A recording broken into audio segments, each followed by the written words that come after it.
Swede walk into a bar. What followed was a joke. A joke of a podcast, which is what this has become. A joke of a podcast about fantasy, about current affairs, about anything that piques our interest. The only thing that remains constant and true is the fact that we will go off in tangents, and potentially 50% of this podcast will not be about fantasy literature. We're a pair of liars is what I'm saying, and the pair of liars are us. I'm Ronan V, and with me as always is Leif Jor. Leif, how are you? I'm fine. What happened to the positive vibe? We're gonna change the world, review books, live on the edge. I'll tell you what happened. I found out yesterday that Donald Trump has been nominated for the Nobel Peace Prize. Is that true though? Yeah, it's 100% true. And to be fair, doesn't matter. Israel and UAE have signed an agreement, which is insane. Also, that peace prize is a joke these days. Anyway, it is, isn't it? Yeah. Yeah. Probably not to the people who win it. That's because they get money. No, they don't. They do. No. Yeah. Do they? Yeah. Not the peace prize. I think you get the money for the other stuff, the academic ones. You get. Yeah, maybe. Or they get a sum that they give to something. Maybe. I don't know. Charity or something, maybe. Maybe. No clue. We don't. All the other prizes give money. Should have researched this more, really, before we start talking about it. Barack Obama won the Peace Prize before he'd even really started in office, which was a ridiculous one. Yeah. But then that was more of a symbol thing, wasn't it? Didn't the Burmese woman also get it? The Burmese woman. Yeah. The famous Burmese woman. Yeah. Lots of people have got it. She lived on an island in seclusion because she spoke up against the military, Sun Kui or something like that. And then she joined the. She created a party. The military let her in, and then she did not say anything about the Rohingyas being murdered. Oh yeah. Oh yeah, I remember now. Yeah. She was under house arrest for like 20 years. Something stupid. Exactly. And her lovers swim to the island in secret and stuff. It was like crazy stories. Great. But, yeah. And then I'm not sure if she got a peace prize, but I think she did. Potential ethnic cleansing. Yeah. Here's the thing. Well, at the same time, if she spoke up, she probably would have been shot on the spot. So yeah. Don't then. Yeah. What's ethnicity? Bullshit. No, but what is it? Like, what is your ethnicity? I'm a mixed heritage. No, not you specifically. I mean, what is it? What do you mean? What is ethnicity? Yeah, but that's what I'm trying to explain. Okay. But you keep interrupting. Sorry. That's my MO, mate. That's my MO. I asked you a question. No, so and then before you have time to respond, I just did it again. Yeah. I'll speak over you. Yeah. Yeah. It's what I do. It's why I'm so endearing. What is it? Alright, so you have heritage. Yeah.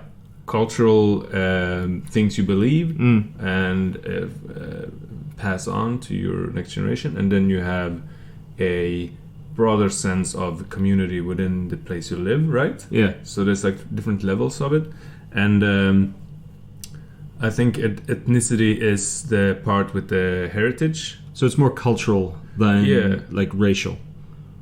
Both, but yes. Both. But it's like how you self-identify more than anything. Yeah, and if you... Is it a religious thing? Or is that part of it? It can be. Yeah. Because it doesn't have to be either, right? Yeah. So, for instance, the huge difference people do is like American migrants. They very quickly go, I'm an American, right? Yeah. I'm also Somali, but I feel American. Yeah. Whereas... in Europe, for instance, the same person would go, no, I'm Somali, but I live in Europe, right? Yeah. So then you have a differentiation there between how you concede your cultural place, your ethnicity, and your heritage. And depending on all of those things, yeah.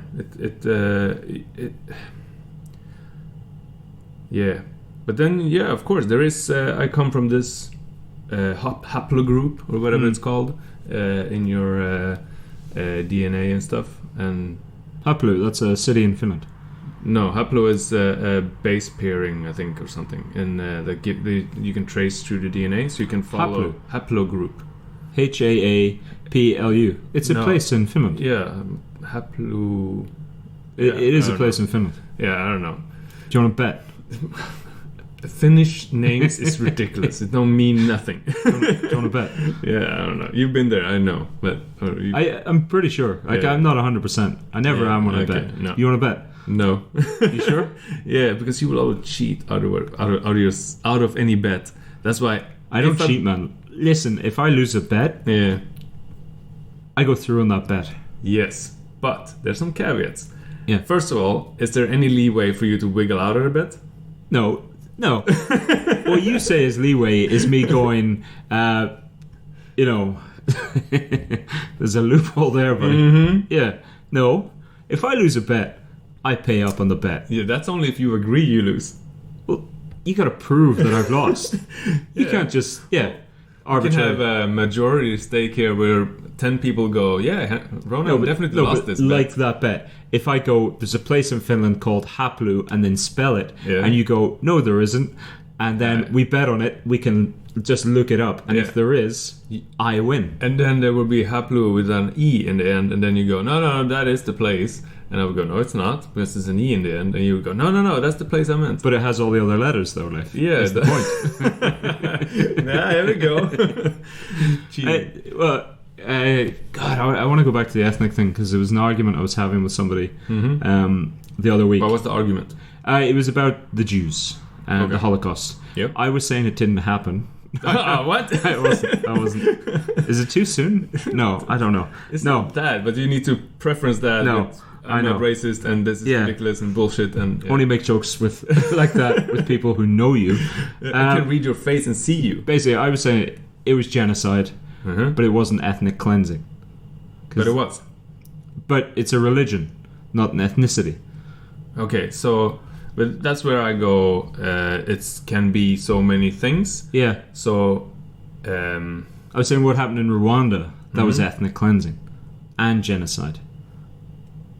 Yeah, so we need to define every word here, because my English is not good enough to have the discussion in English, I think. Okay. So if you define ethnicity and we look it up, and then define heritage and define religion, and we all go through and also genocide, then we can decipher this.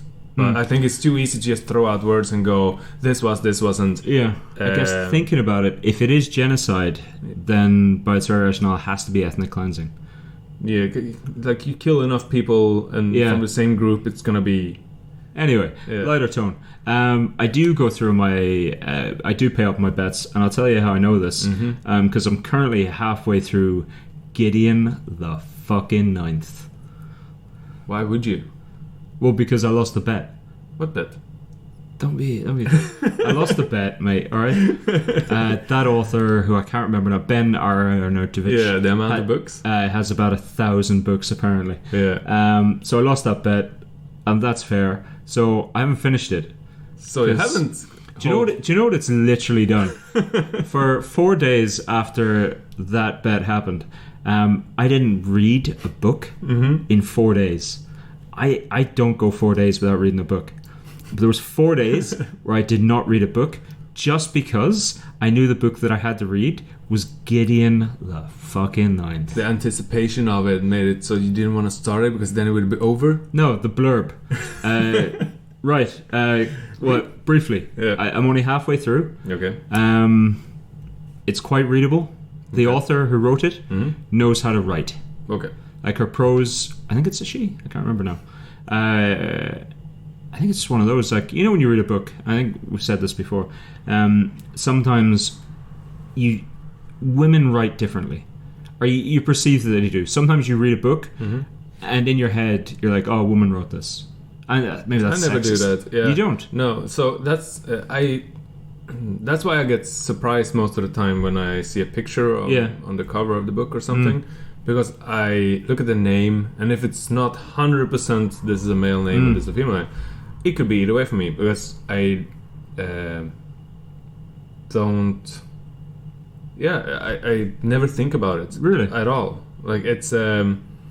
A couple of names that you've said over the couple of podcasts we've done, it's like, huh? Oh, okay, cool. Because I've never...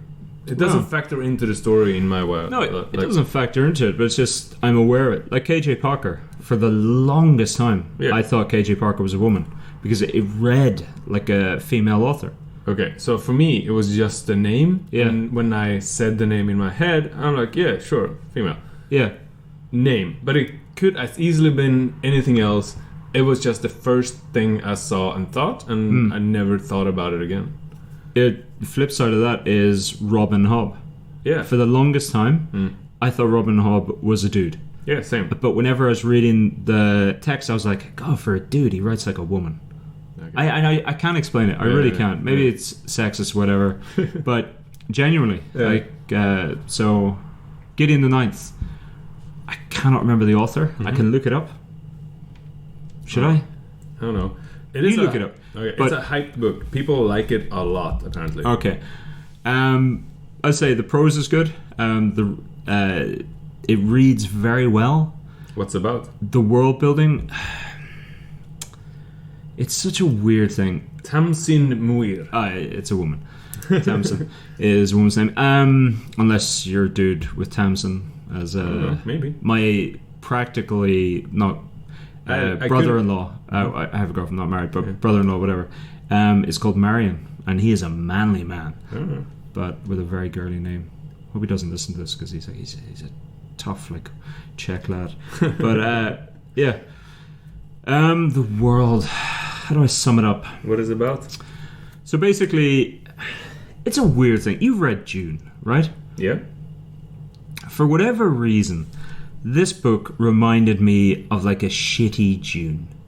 Well, that's kind of high praise. But Dune is like well known as... But not though. Like it's basically ruling houses, and I think they rule planets. But it's the world building is not good. Okay. Because it's a very... What's the word?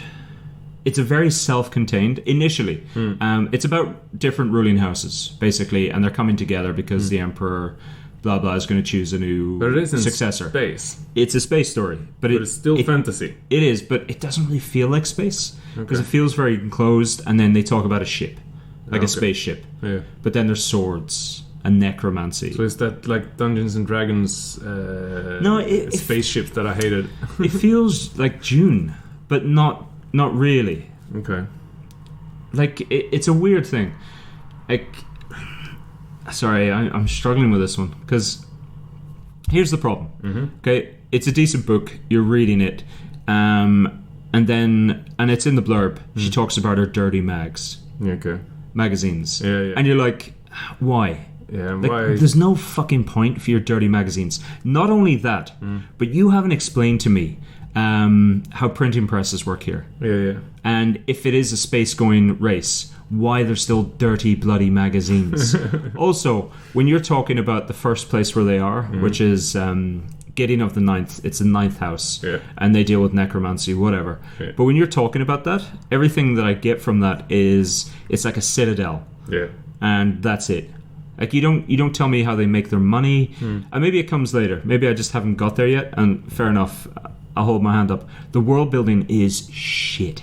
Like I like some of the characters. I like how it's written. I like the description. As I said, the prose is decent. But then you have the dirty magazine, and the world building is not good. To me, it sounds like... I have no idea because I haven't read this book, but it sounds like the... Oh, well, then your opinion matters. Yes. Sounds like the Lord of the Rings scene where the guy skates down the stairs or whatever it is. I don't know, in the battle. Like... Or is it the classic Hobbit where he describes something as a runaway train? Yeah, maybe. And you're like you don't have trains? What are you talking about? It doesn't... you're taking me out of it. Yeah, exactly. Yeah. It doesn't make sense, right? Like we're... are you going to do an ollie now? Yeah. Like it doesn't make sense. Completely agree. If you removed the space aspect of... And again, I haven't finished the book. Maybe I'm not even halfway. Maybe it's a quarter, but it feels like I'm half.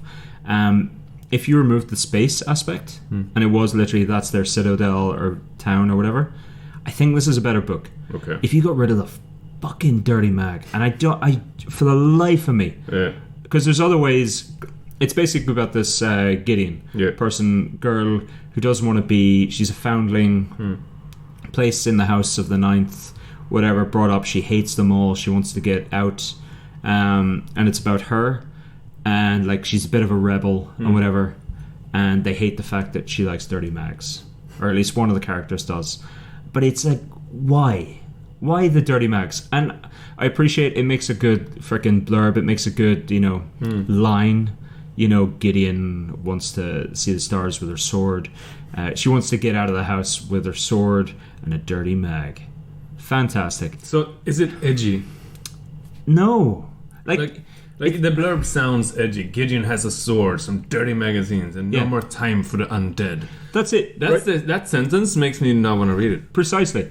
But if you get rid of the dirty mag there and replace it with something else, like that sentence reads like teen fiction. Yeah, it does. But it's not teen fiction. Like it's better than that line. Is it in the same line as comedic things? No, it's not funny. Okay, it's not comedic. That's the dirty mag thing. Yeah. Makes you, and you haven't read any Tim Holt, which is the KJ Parker, that kind of. But it's not that. I'm thinking Shaun of the Dead, like a play-on-play, right? It's not that. Yeah. It takes itself quite seriously, I think. But again, I'll speak about it more. Should we stop speaking about it? I think you should read the second book. I have to lose a mighty old fucking bet. I'm not betting anymore. Screw off. But generally, I'll come back to it when I've finished it. Okay. But this is just my initial impression, and to let you know that I've got the dirty mag. Yeah. Why? It's annoying when there's things in books where you go, oh, I like some aspects, and it's good enough to be, I want to read it, right? And then there's like things that like nails in the eye. Yeah. It's like, what's this? No, not this again. Mate, we talked about it last time on the last podcast, the sour sir. Yeah. And I don't want to get into it again, but if she's a fucking sorcerer, call her a fucking sorcerer. Sorry, I'm swearing a lot, man. I've got a potty tongue. But apparently people who swear more are more trustworthy. What? More honest, apparently. Or more intelligent. I can't remember. Why the fuck would you say that? Mate, what have you been reading? Or I've got another book. Shall I go another book? I take one and then you take one. Or can I go? No, fine. That's fine. I kind of wanted to talk about another book, but it's fine. You do it, buddy. Okay, what do you got, buddy? Alright, so... What fantasy book have you been reading? No fantasy at all. I wanted to relax. I have an on and off relationship with fantasy lately. It's I think I'm getting tropey tired or something. Yeah, it happens. Yeah, and then I went into another trope instead. Oh, good. Relaxing detective novels that are all the same and formulaic. Yeah. And so I've been reading 2 of those in the Harry Bosch universe. And I think it's a TV show on Amazon now too. Oh yeah. Oh, sorry. I interrupt you way too much. I apologize because did I ever tell you that a friend of mine is an author? Okay. Katrina King. I say it's one of those like. I think you mentioned it once. Yeah. She's like on book 15, but she booked me in one of her books once. As a grumpy man, as a villain. Of course. Makes sense. Psychopathic hacker villain. She knows you well then, right? Yeah. Mad into the hacking. Yeah. But my uncle. Yeah. I've got an uncle who lives in where does he live now? In the States. Okay. But he messaged me one day and he was like, "Ron, I was reading this detective book and there's a guy in it with the exact same name as you." And I was like, "Oh, who's the author?" And he's like, "Katrina King." And I was like, "Yeah, she's a friend of mine." Nice. And yeah, she'd put me in. So should I read those books? One. She's a friend of mine. I'm not going to get into it. All right. I'm going to add it to one to read at least. Yeah. Just I'll send you actually the one that I'm in because is it freestanding, right? Yeah, like you don't need to know, but they're well written books. They're all set in Belfast, and if you've ever lived in Belfast, it's so nice. Okay. I don't know if you've ever read a book. You wouldn't because you're in Sweden, and no books are written about Sweden. Yeah. But it's really cool when you're in a city that's been written about, and you're like, you know the things. I know it. Yeah. Okay. I got decent reviews. Katrina King. Yep. Yeah? But I only found 2 books, so I'm not sure it's her. It's not her. No. No, that's not her. No, it's Catriona. Okay. Yeah. Then you have to send me. I'll send it to you. It's fine. She self-publishes. Right, Like, she got published a couple of times, and then was just like, I can just do this. Yeah. So she does it herself. So good for her. It's amazing that that platform has developed the way it has now.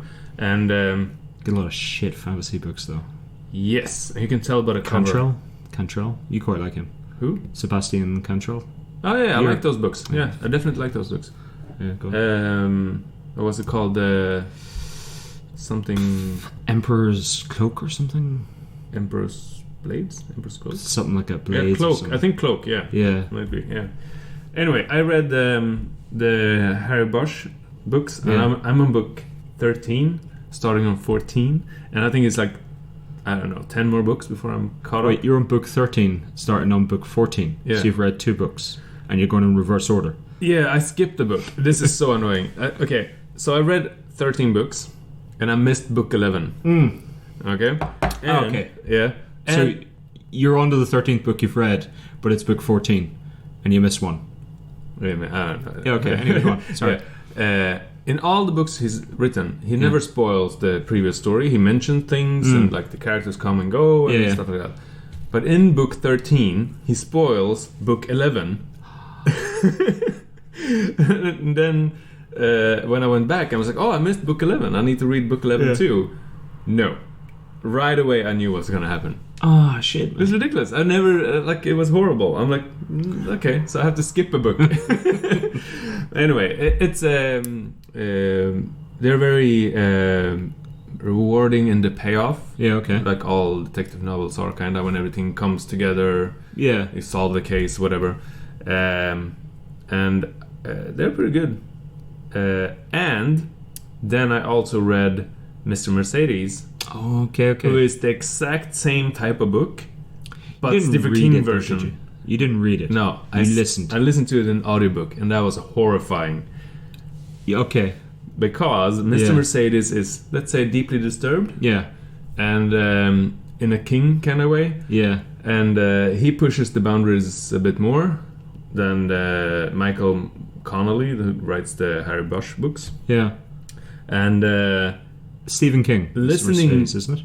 what? Stephen King. Mr. Mercedes, yeah. Yeah. And listening to the inner monologue of Mr. Mercedes on an audio track is not like, if you read that in a book, you would go, Yeah. okay, crazy, skip.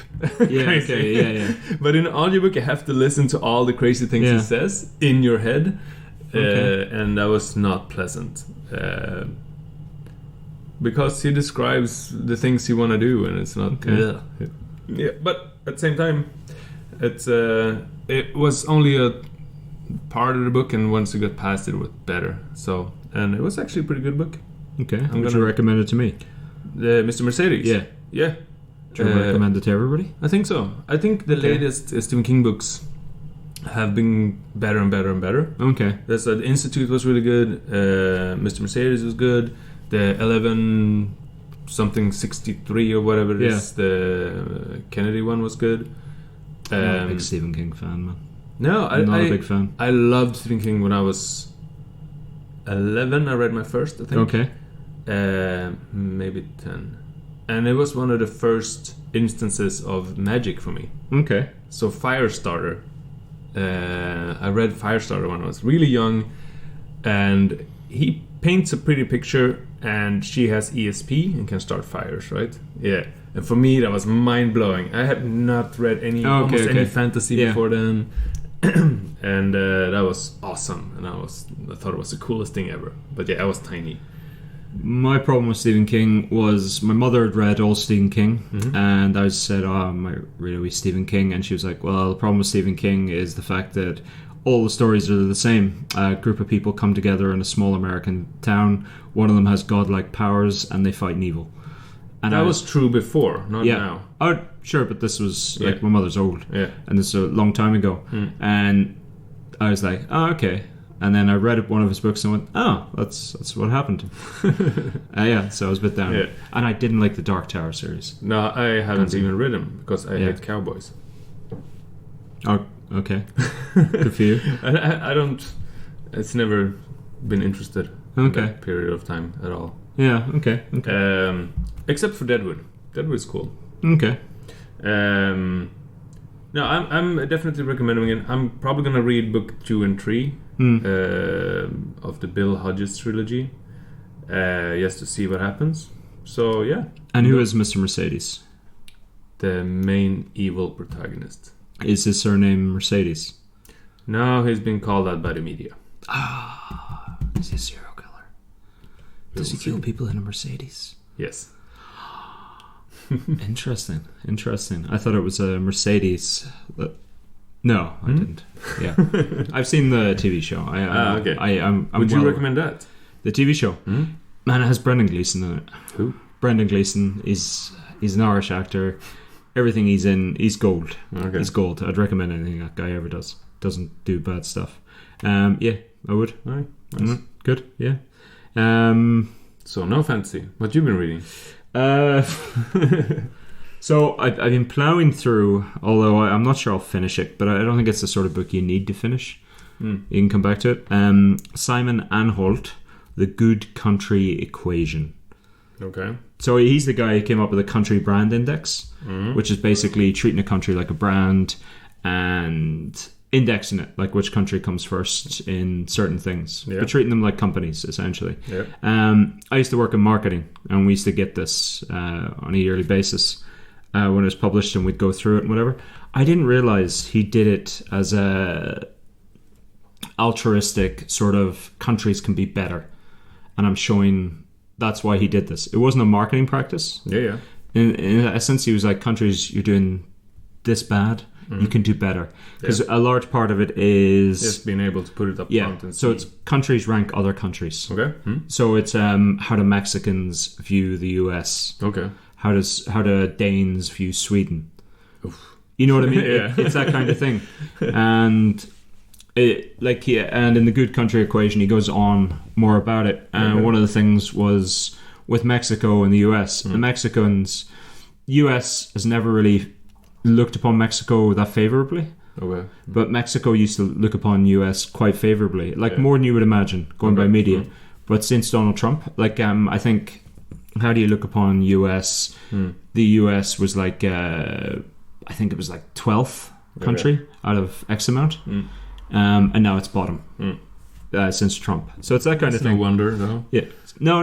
There's no a large part of the book is logic. But it's that sort of thing where it's we all know it, but until it's written down and somebody's actually produced facts, you can't empirically say, it's all hearsay and of course the Irish historically hate the English, which actually isn't true really anymore.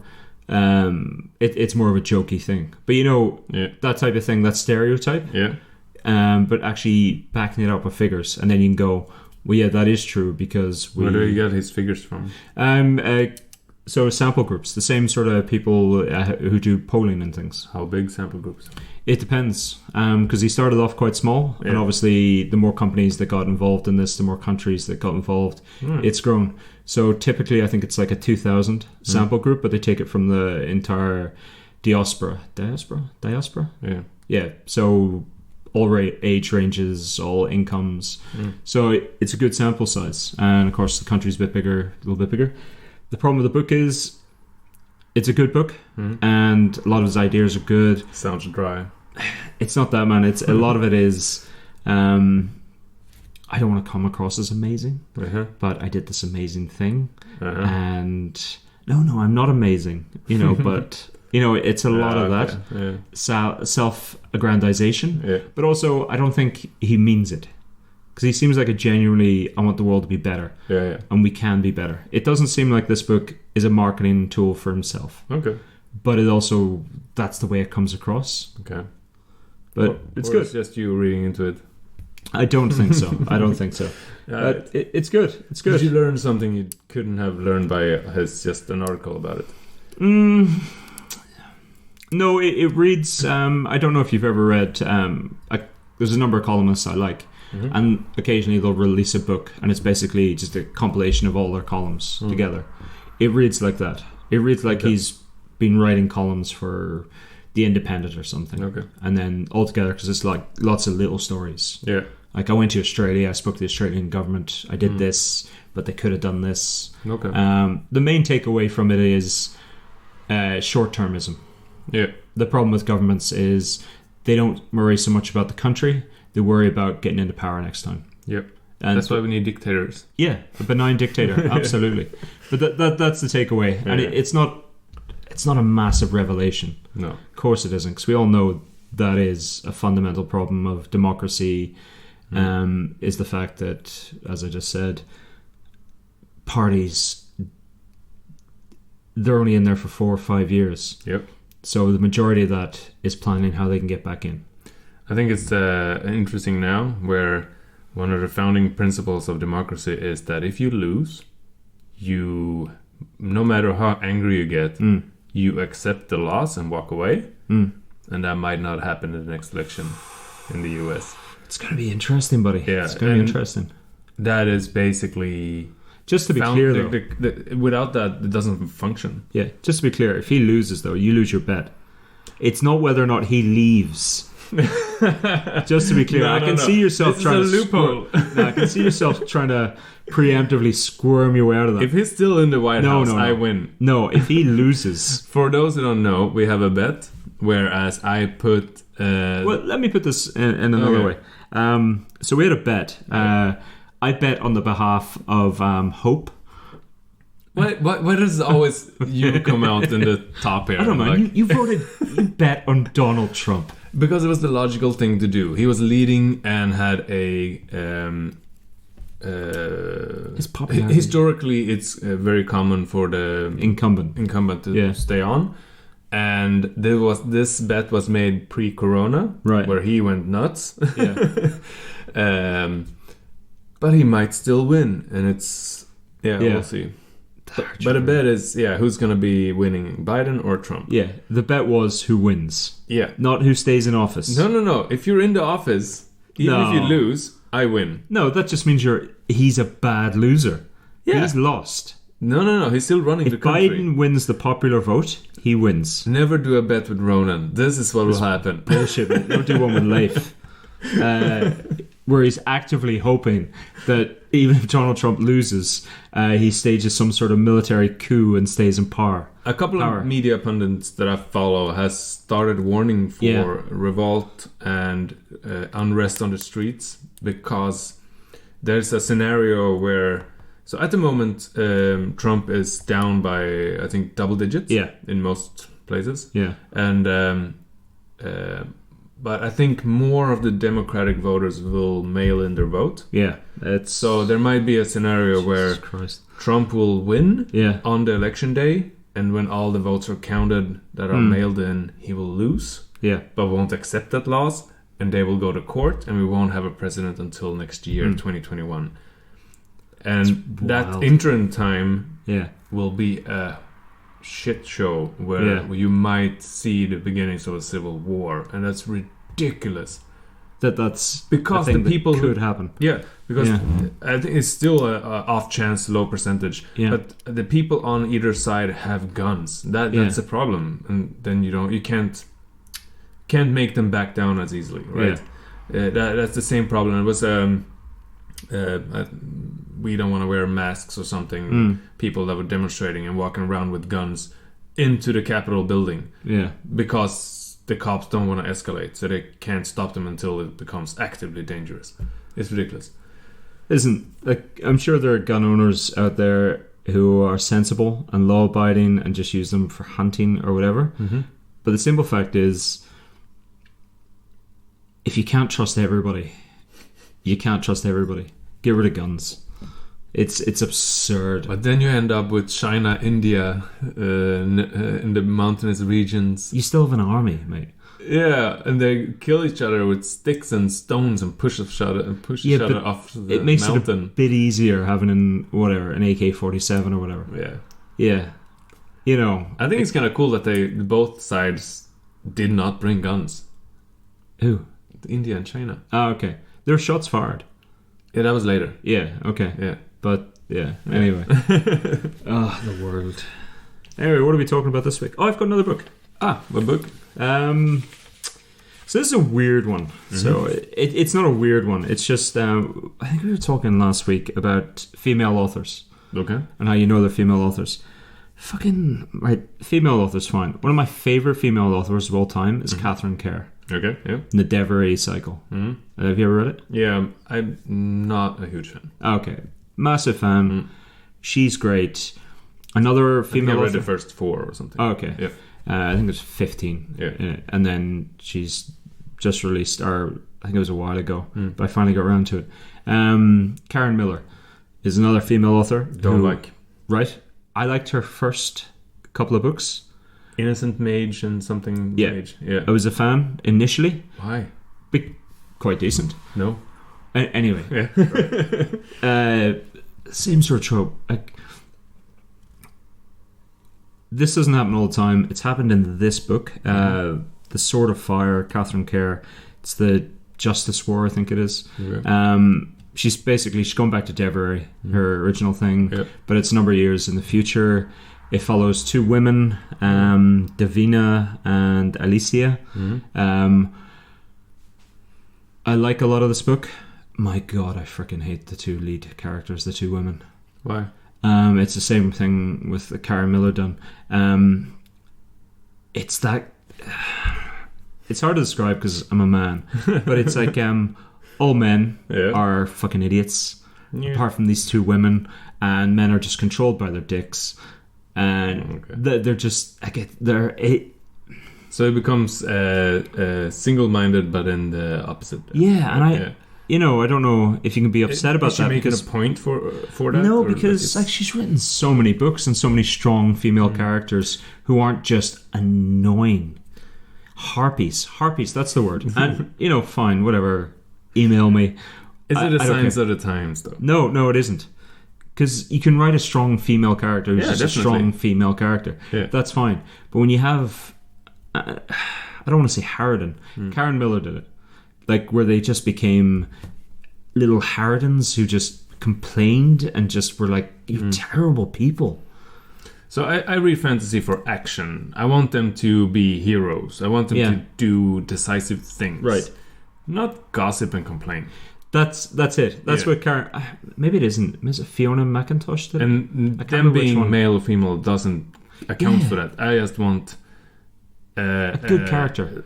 So tropes that I like are basically there's a greater evil, tiny David versus Goliath. You need to stop the greater evil. Absolutely. Be a hero, do the heroic thing, make a band of people, probably all one of each character type, and then go get it, right? Have you seen that? Is it Family Guy who did it? I can't remember, but it was like a piss take of the new Phantom Menace when it came out, and it was basically seen, like the latest. Could have been South Park. I can't remember. It doesn't matter if you've seen those, but it's basically the new Star Wars were basically they're in the Senate and they're just arguing about trade regulations, and that's not what people signed up for Star Wars for. They want Jedis and lightsaber battles and shit, but you have 3 hours of Senate battles. Shit. Anyway, arguing about trade disputes and stuff, and that's not what people want. The Sword of Fire is that. It's like there's a little bit of action, but mostly basically it's the common trope, the commoners against the lords.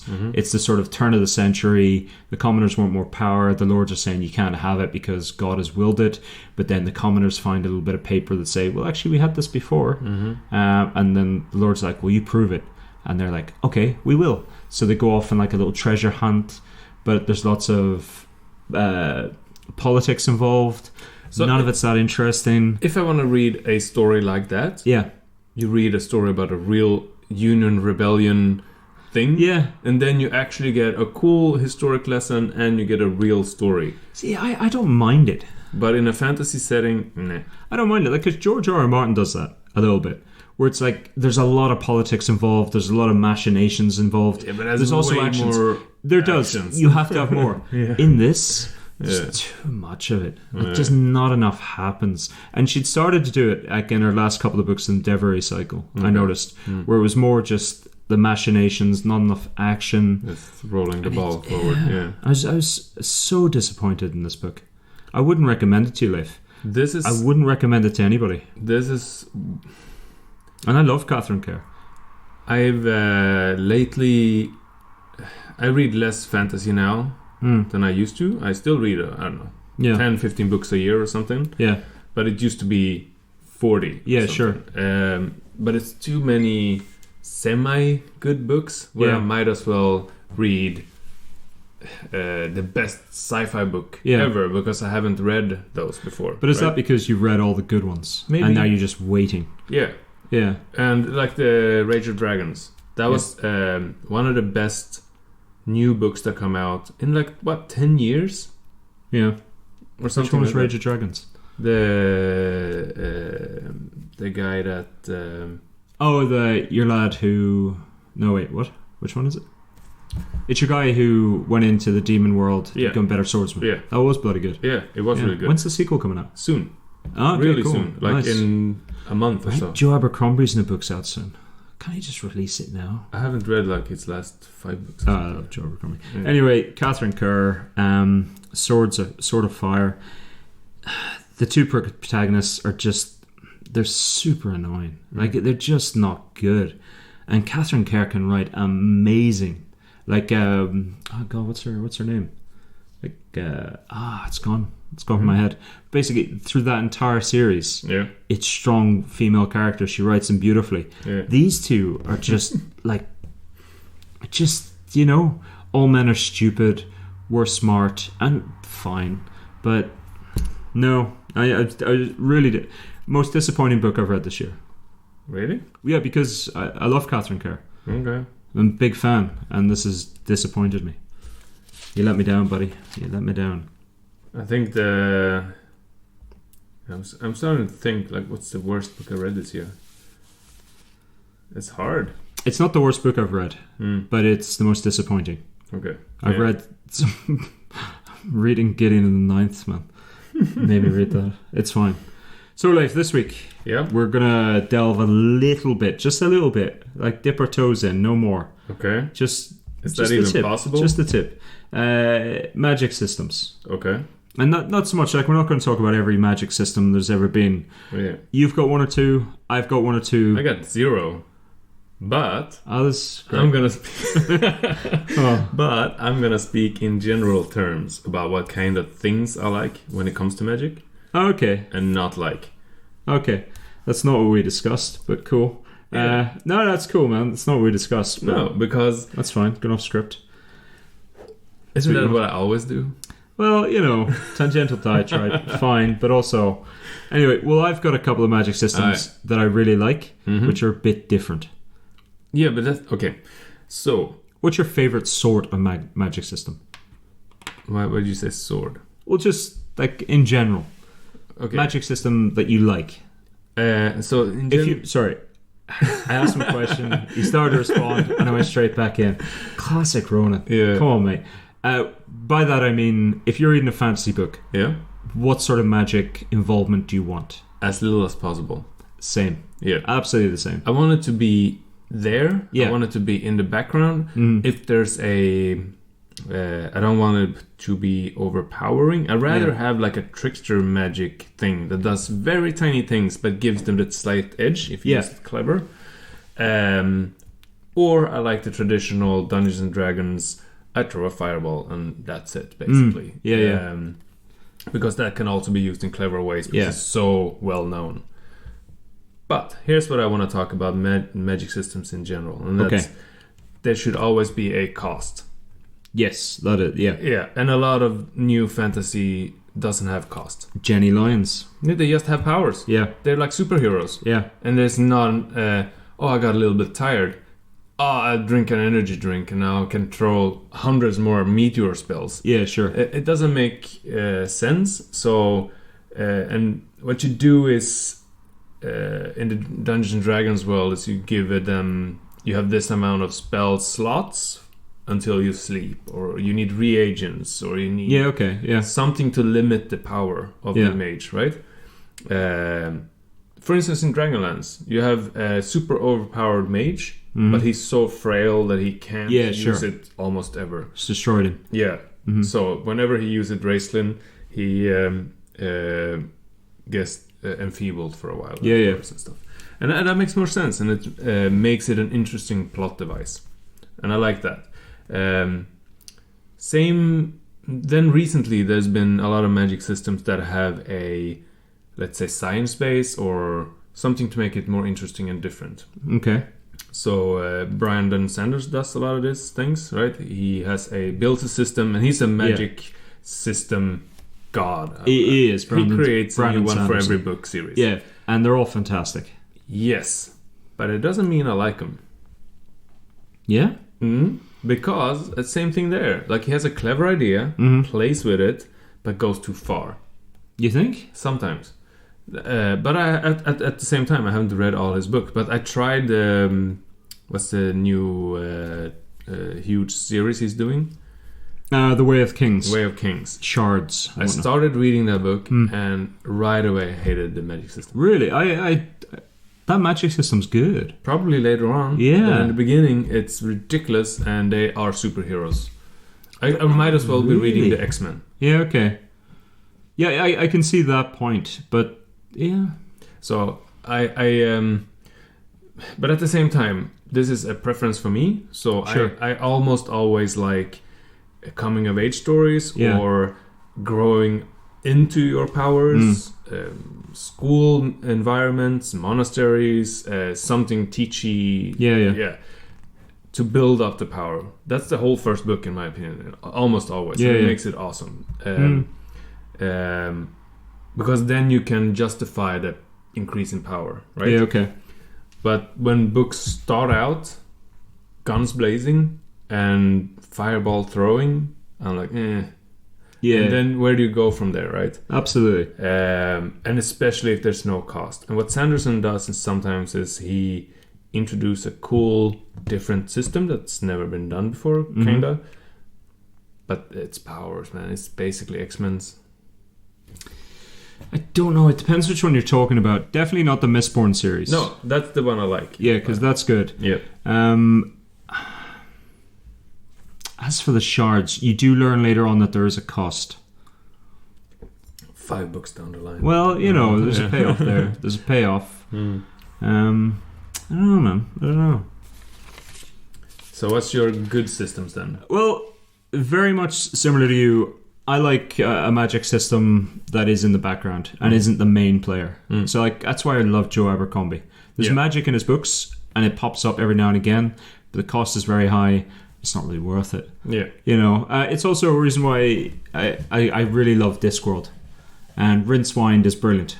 Yeah. Because Rincewind's a magician. He's a terrible magician.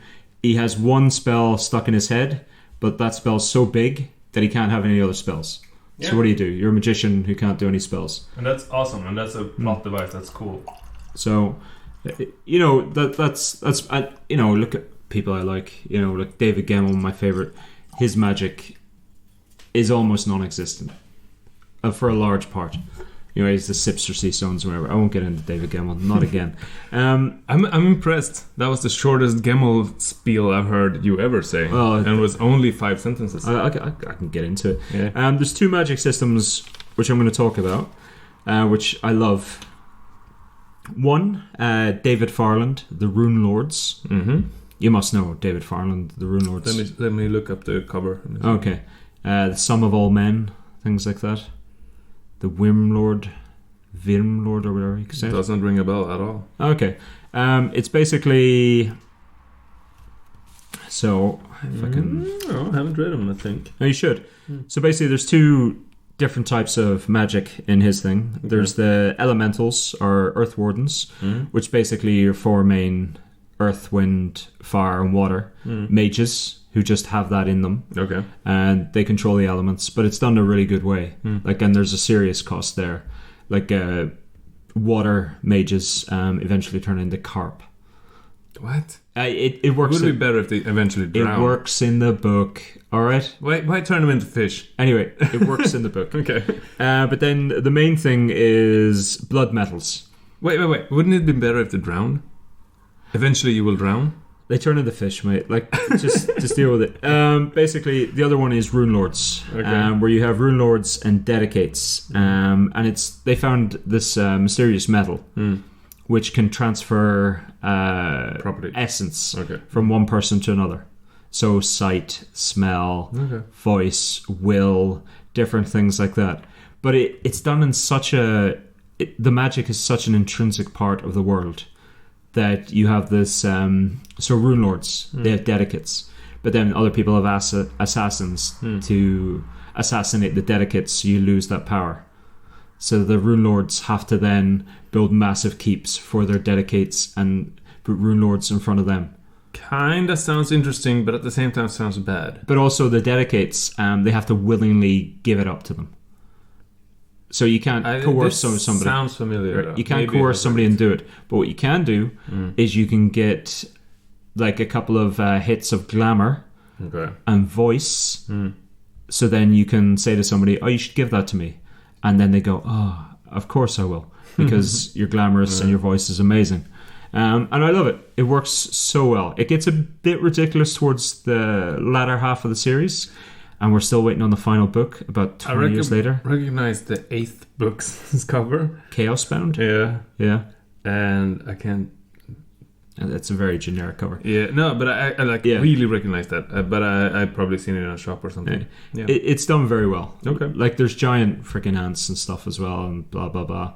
But the concept of the magic and the fact that the way it's so intrinsic to the world is brilliant. Like you're endowed with these things. Yeah. So like your brawn, it can get endowed with brawn, but it means the Dedicate loses their brawn. Okay.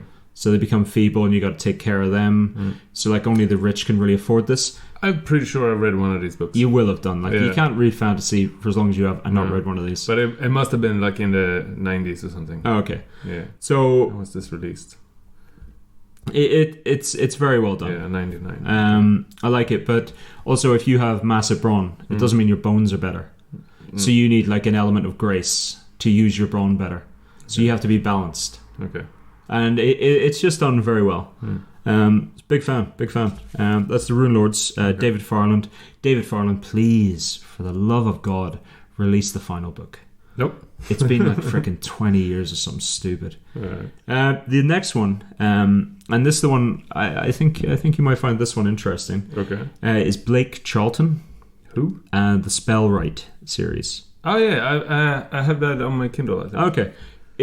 I read it years ago, and I don't even think I finished the series because I think I was waiting for another book, and then I just kind of forgot about it. But I'm going to go back to it. It's interesting in the fact that basically wizards or whatever or spellwrights, they manifest spells on their flesh, and then cast them from their flesh. Yeah. But the thing with this is, and there's a prophecy, because of course there is, for this lad Nicodemus Well, who will save them from a catastrophe whereby everybody will lose all language. Okay. But the problem is Nicodemus Well, this prophesied person, is dyslexic. So he's a wizard, but everything he manifests, or every now and again, he can't be sure, could be spelt wrong. Cacography or something it's called, and if you cast the wrong spell, it has unintended consequences. So he can't be this thing. In Dungeons and Dragons, one of my favorite things is wild magic, right? Just because it is. It's just a nice plot thing. You just want to throw a fireball, and all of a sudden, your pants are on fire. Right. And as I was saying before, my other favorite spells are cantrips. Okay, yeah. Because they don't do enough, but they still do smart things if you use it well, right? There's a good series of books. I say good, like they're not good. I read them years ago. But my parents bought them for me because it's about a barbarian called Ronan. I think they've gone out of print years ago. But in there's a ineffective... their magic is basically you pray to a god, and the god can grant wishes to, or whatever, to people who pray to them. But you have to be a certain type of mage to pray to them, if you get with me, because you can connect to them. Yep. But there's this mage, Jesus. We just tried a whiskey, and whew, that burns. Yeah. It's almost 60%. That's why. Jesus, all right. So basically, this guy will pray, but he's terrible at it. So he always prays to the wrong god. Okay. So like he'll pray for you for good health, and you'll die. He said, "Yeah, okay, that sounds fun." Yeah, it is fun. Yeah. But then he quickly realizes, because he's not stupid, he's like, oh, I keep praying to the wrong thing, I keep getting the wrong results. Yeah. So he'll be like, oh, I need to get out of this jail. I'm gonna pray for these iron bars to remain sturdy. Yeah. And then the god of rust hears him. Ah, okay. Yeah, it's that. So it's quite fun. Cool, yeah. I forgot about that until just now. I don't hate that idea. I like it. Yeah. And that's just 2 magic systems. I'm going to talk about one other, because we both read it, and it might annoy you a little bit because there's never any a lot of cost. The Belgrade, David Eddings. It was so long ago. I barely remember those books. I like it just because it's no nonsense. It's basically the will in the word. Yeah. If you have the will, you can make anything manifest. happen. Yeah. And I like that. And there are, like, it's basically, if you push against something, you're going to get pushed back. Yeah. Because law of physics still apply, but obviously they don't because it's magic. I like systems that are like, okay, a movie that has a tiny sliver of a philosophical idea in the background of the plot. So, for instance, Matrix, Adjustment Bureau, something like that. Makes the movie plot more interesting. And I think the same is true for fantasy magic systems, where you can throw in tiny... If you know about rocks, write a magic system about rocks. If you know about fish, make a magic system about fish. Whatever. Because that's slight edge in knowledge will make a believable, interesting, different magic system if you play with it. Yeah, sure. Okay. And that's basically Brandon Sanderson's whole lecture on magic systems. Oh, okay. Nice. But I agree. And because it's based in something in this world, right? It's Sorry, I was just looking at the cat, and God, that cat looks comfortable. Yeah. I bought that thing. It's a big beanbag thing. Yeah. I bought that for Moa to be sitting in front of the fireplace. Yeah. And the cat definitely stole it, and it's his chair in front of the fireplace now. Looks so comfortable. Yeah. It's good to be a cat. Almost. Yeah. Good will it just be that comfortable? Yeah. And get fed, and your poop cleaned up, and everything. Perfect. What do you do? Except for decimate bird populations. Well, it's a transaction though, right? They just walked in, decided, you have food, I'm cute, let's make a transaction. What anything else about magic systems? I don't know. You interrupted me, I don't remember. Sorry, it's been a long day. It's been a long day. Should we call it there? I tell you what, if there's any specific magic systems that you like, email us and we'll talk about them next time. And read the books.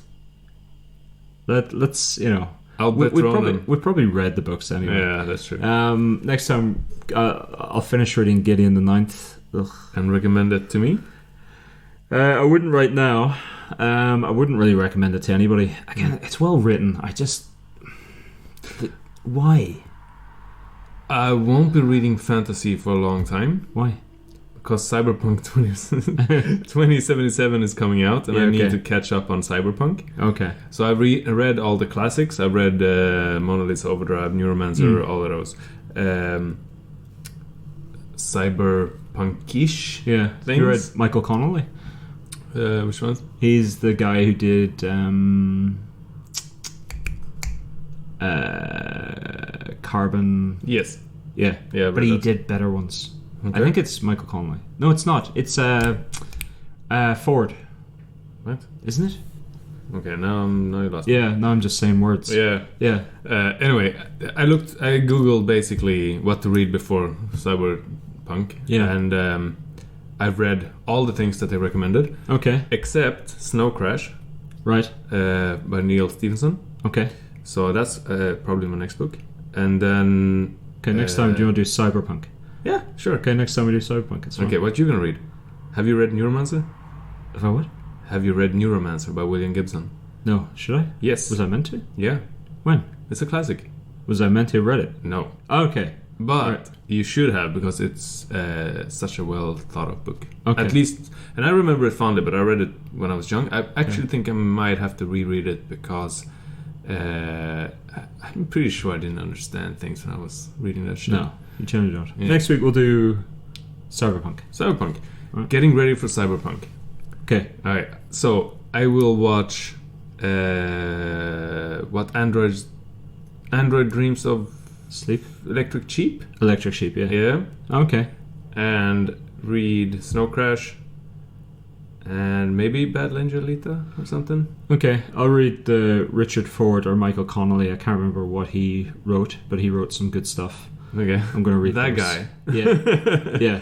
No, Neuromancer. Do it. Oh, maybe. It's probably the most famous of all of those. I'll see. Okay. I'll Google it and see what happens. Also, the game is... Oh, we can do this in the next podcast. Yeah. All right. Okay. Done. Do that. Yeah. Okay. Cool. Leif, where can people find us? What should I know? Here we go. TangentialDiatribe@gmail.com, TangentialDiatribe@patreon.com, Tangential D on Twitter. Leif is on top of that one. We're going to start up a Reddit soon. So, no, that's not as easy as it sounds. Of course it is. You just start a Reddit, don't you? No, you have to... Like, I was thinking about recommending this... or not recommending, but doing a post about this podcast in the fantasy subreddit. Yeah. I have to be liked and approved comments and stuff. I haven't done that. Get on it. Yeah, I'm on it, but I can only write so much. Good. Moses, thanks for the theme music. I've been Ronan V. We'll see you next time, or listen to us next time. See ya. That's Leif. Anyway, thanks. Bye.